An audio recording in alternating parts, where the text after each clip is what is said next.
वो सब के आदमी के बुला के ऐसे पंचायत में 15,000 20,000 के रोजी रोजगार की व्यवस्था करी गई।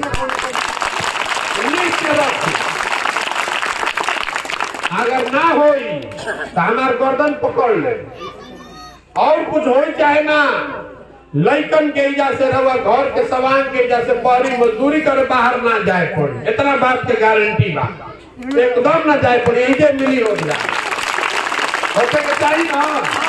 खाली महिला सब रवा ठान ली तो 100 में 50 को वोट करावरे बा।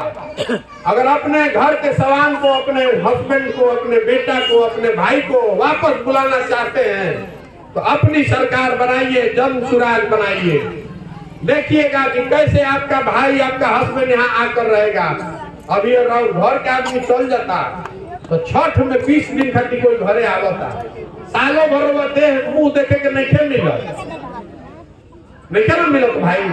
रवा बताई हमारा के कोई पंजाब से गुजरात से आके जब मजदूरी करता तो बिहार का आदमी कहाँ जाता बहरी मजदूरी करे, गरीबी से न करे जाता। ट्रेन में आदमी कोचा के जाता, लैट्रिन में बैठ के जाता, सीढ़ी पर लपक के जाता। ओजा आदमी बीमार पड़ जाता तो छटपटा के रह जाए, कुछ ना कर सके। लड़का बीमार पड़ जाता तो रोवे दौड़े पड़ता, हस्बैंड वजह से आ ना सक।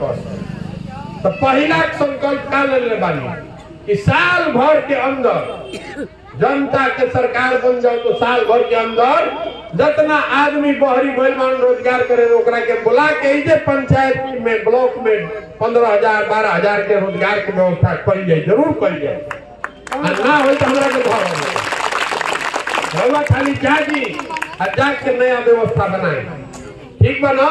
अब हमारा जाए के अभी बहुत किलोमीटर आगे चले के पैदल, ठंडा बहुत बार वही आग तापी जाके हमने कही जो नौजवान बढ़ जाता तो चले जाते 1 किलोमीटर साथ में, अन्ना ही महिला लोग के छोड़ दी जा।